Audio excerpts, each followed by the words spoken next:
In 2023, over 78% of workers are disengaged at their job. So today I wanted to take some time to discuss the American workforce and why so many people feel like they're just working for the paycheck. But before we get started, if you appreciate videos like this one where I share my thoughts about the economy, money, and investing, it would help out tremendously if you hit that like button or subscribe to my channel. That way you don't miss out on any new videos. And if you know someone who might enjoy my content, please share with them. It would be greatly appreciated.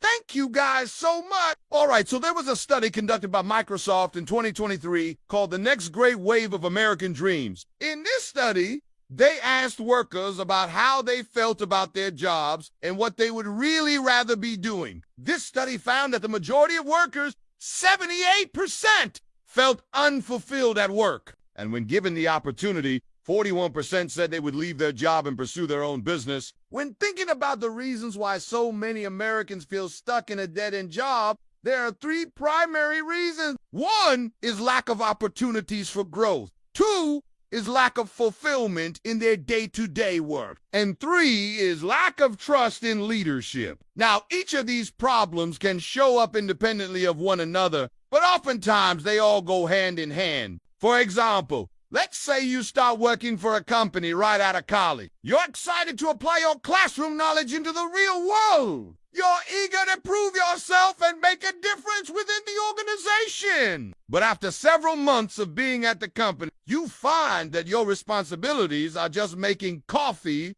filing documents, and answering phone. After getting passed over for promotions and pay raises, you begin to lose motivation. At this point, the work you do no longer fulfills you, and you find yourself not trusting leadership because they have failed to recognize your skills and expertise. When it comes to the topic of employee satisfaction, it's important to distinguish between intrinsic and extrinsic motivation. Extrinsic motivation is when you're motivated by outside forces. Intrinsic motivation is when you're motivated because you love what you do. For example, if you were to ask a 10-year-old kid why they go to school, they would probably say, because I want to learn. Now, if you were to ask their parents why they send them to school, they would probably say, because we want them to get a good job and make lots of money. As we grow older, we lose our intrinsic motivation. Instead, we focus on extrinsic motivation. We go to work because we have to make money to survive. We stay at our job because of the money, even though deep down inside we're unfulfilled and unhappy. So here are some numbers to consider. In 2022, the average worker spent more than 1,300 hours at work.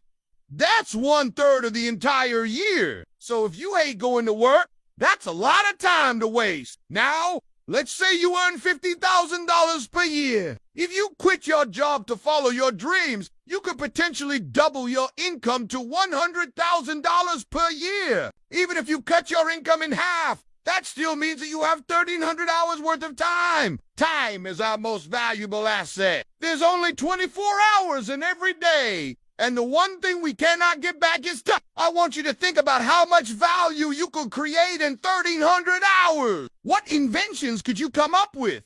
How many meals could you cook for loved ones? How many memories could you make? I recently watched an interview with Mr. Beast, and during the interview, he was asked whether he was happy being famous or would he rather live a normal life. He responded by saying that he loves what he does, which shows that he has intrinsic motivation. But if he had to choose between living his normal life or continuing to be famous, he said he would choose to be normal because he doesn't want to work 24/7 until he dies.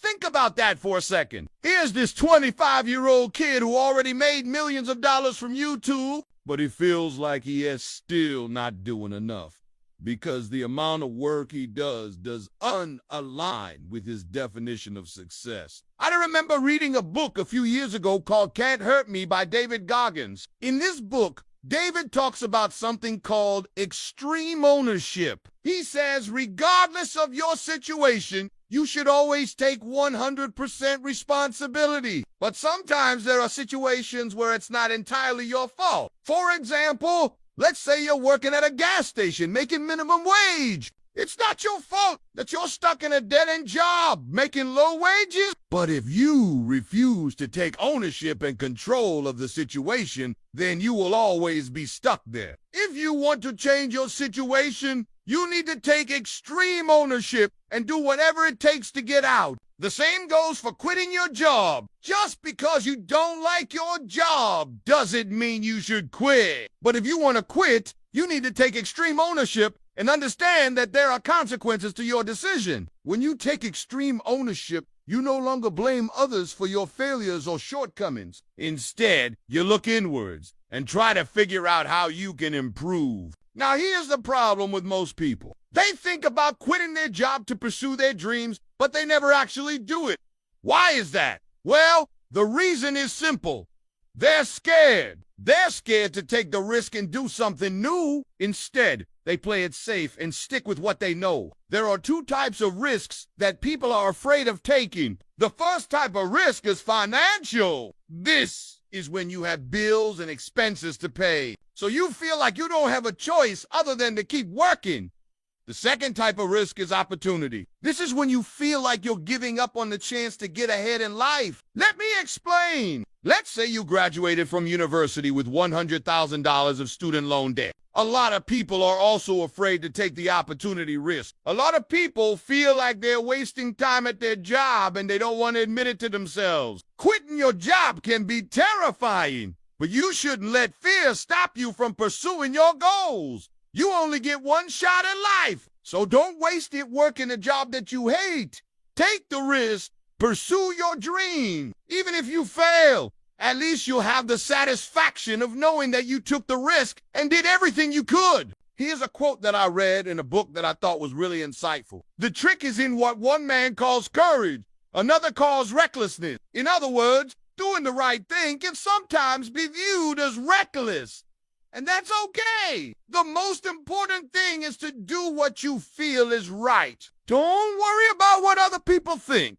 So here's what I want you to do. Write down 3 things that you want to accomplish in your life. Then write down the steps that you need to take to accomplish those goals. Finally, write down the date that you want to accomplish those goals by. Having a deadline will give you a sense of urgency and motivate you to take action. Also, don't be afraid to ask for help. There are people in your life that care about you and want to see you succeed.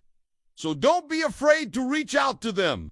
If you enjoyed this video, check out this next video where I talk about 5 books that changed the way I think. Thank you guys for watching. And if you learned something from this video, please give it a thumbs up. And if you're interested in making money from the stock market, subscribe to my channel. I post weekly videos about my investment strategy. Thank you guys so much for watching, and until next time, take care.